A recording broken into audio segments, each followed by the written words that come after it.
Pakaseknan pa lang iti panakaselebrar iti City Government of Vigan. Iti panakikaysa iti selebrasyon iti Legislators Week. Dita ang naangay iti purum. Dagiti opisyales iti Sangguniang Panglungsod members. Ken dadoolwan ni Vice Mayor Lourdes Lulu Bakiran iti siyudad ti Vigan. Ken ti kaming iti media. Dita nga sinungbatan dagiti nasaong opisyales. Dagiti saludsod nga naggapo iti personalidad ti media. Dita nga ginundawayan iti grupo iti press corps nga saludsodin ken ni Sangguniang Panglungsod member Honorable Janina Karim Singson Medina, Chairman Committee on Social Service, Committee on Women and Family Affairs. Noan niya iti reaksyon na maipapan iti napasamak iti maysa nga babae nga maipagarup nga narames iti napalpalabas ka Domingo daytoy man iti nakunana. I think that was last week, pero last week namin napag-usapan and we were informed by the PNP that they are currently investigating it. Syempre, personally, wala pa naman kaming magagawa kasi wala pang result yung investigation because at the moment, the suspect is still at large because he already left Vigan. Pero in terms of addressing such a situation, I am currently in the process of studying an ordinance wherein we will be requiring all drivers of tricycles. Kasi syempre, di ba, in a way, parang frontliner sila. Not just with our citizens, but also with tourists because tourists ride tricycles also.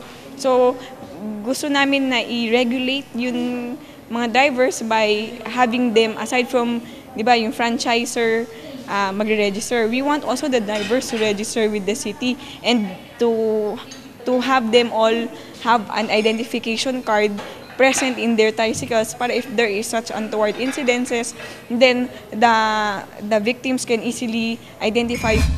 Pinasinggadan pa iti nasaong opisyal, no kasapulan na iti tulong, ket saan nga ked nga mapan iti opisina na, tapno maikan iti nananay nga agdang. Approach our office in the SP and also not just our office pero also the DSWDO and even their barangay officials kasi all instances naman were in issues on women and family and children. Kung rineport sa barangay, diretso yun agad sa CSWDO who works hand in hand with our office. So in Vigan, we are trying our best, the city government of Vigan as a whole, not just in part of legislation, but the whole city government of Vigan does their best to address all situations in our society, not just issues on women, family, and children, but for the benefit of all citizens, all Vigaños. Kapuan ng tamaysa nga tricycle driver iti maitutudo nga masuspecha iti panakarames iti maysa nga babae dita nga sinungbatan ni Sangguniang Panglungsod member Honorable George Villanueva, Committee on Transportation, maipapandag iti tricyclean ken detoy met tinakunana.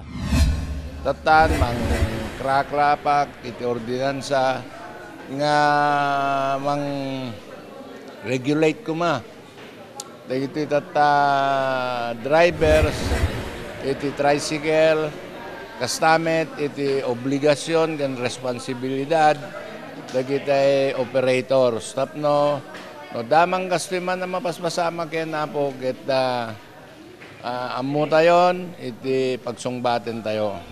Dako na naping nga nakapatpatangnan dagiti mangidadaulo iti toda tapno kitain da nga nalaing dagiti membros da no maipapanmet dagiti agipaspasada dagiti tricycle da kitain da nga nalaing dagiti aleen da nga mangipasada iti tricycle akuka da.